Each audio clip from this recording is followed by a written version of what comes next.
Welcome back to another episode of On a Mission. I'm your host, Dr. Wendy Norfleet with Norfleet Integrated Solutions, and it is my pleasure to have with me a friend of mine and a DEI expert, Dr. Tammy Hodo. Welcome, Tammy. Thank you so much, Wendy. I'm so happy to be here. Thank you for having me. Oh, you're welcome. And before we get started talking about the upcoming conference, let's talk a little bit about all things diverse. So what made you get into this, talking about diverse topics or these topics that are a little bit harder conversations? Well, as a biracial person, I am pretty used to having these conversations as I come from a multi-ethnic family. And my doctoral dissertation was about the lack of diversity in academia. So I specifically look at race, class, gender, and ethnicity. And I think it's an important conversation that we have to have and that people are uncomfortable having. And I can make you comfortable having those uncomfortable conversations because we need to move on. Right. And we need to talk about it because a lot of times, and we all have them, it's unconscious bias. It's because what we know. Exactly. And so it's not that we're doing anything, with bad intent or anything like that, but because we don't know any better, we don't do better.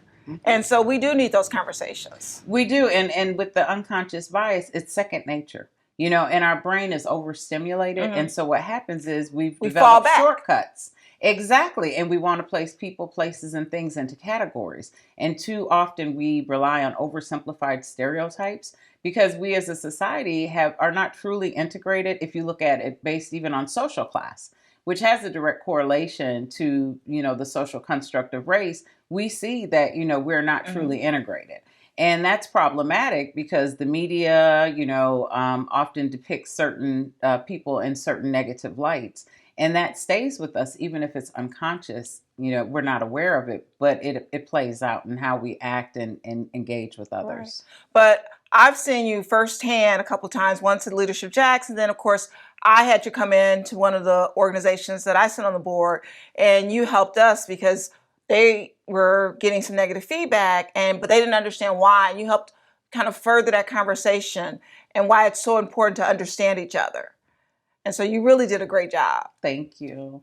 Thank you. I take pride in it because when we have these conversations, people need to understand it's not about guilt or shame. It's about education and enlightenment. Right. You can't rewrite history. History is what it is, but we want to learn from it and grow from it.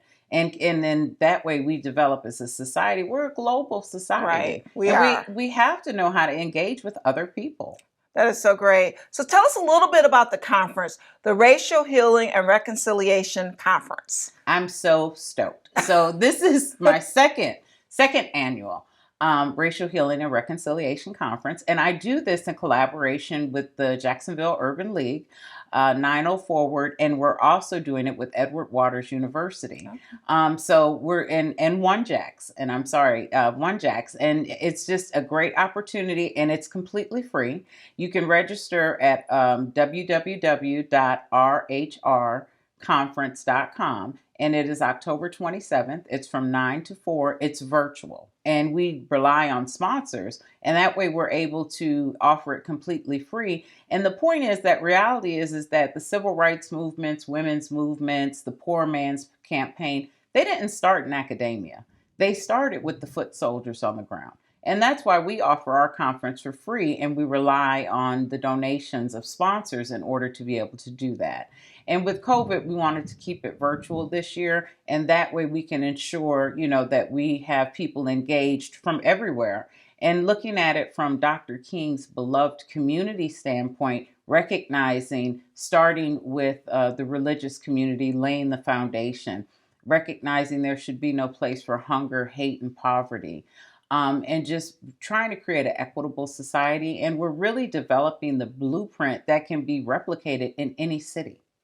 So for those, who are hearing about this, what's one or two things that are going to be happening at this conference? So we have Dr. Cole, who was the first African-American female president of Spelman as well as Bennett College. And let's say her full name, because there's a lot of Dr. Coles out there. Dr. Janetta Cole. Okay. Yes, speaking. And we also have Dr. Nat Glover, who was the president when it was Edward Waters College, but now Edward Waters University, who is also the first African-American elected sheriff.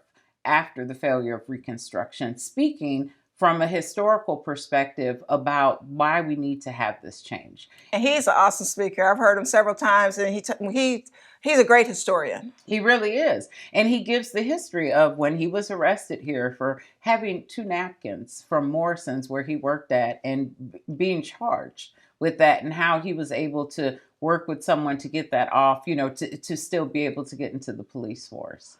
Wow, it sounds like you had a lot going on. So let's just say one more time where people can register for this. They can register and donate. Right? And donate, right? Because that's why we keep it free at rhrconference.com. So Racial Healing Reconciliation Conference.com. rhrconference.com. And Tammy, thank you for coming on, and I hope you have a great conference. Thank you so much, Wendy. I truly appreciate you. All right, take care. All right, you heard it. Dr. Tammy Hodo, All Things Diverse. She is one of the founders of Racial Healing and Reconciliation Conference. This is their 2nd annual. Please get your tickets and sponsor and donate. Thank you so much. Thank you for joining us.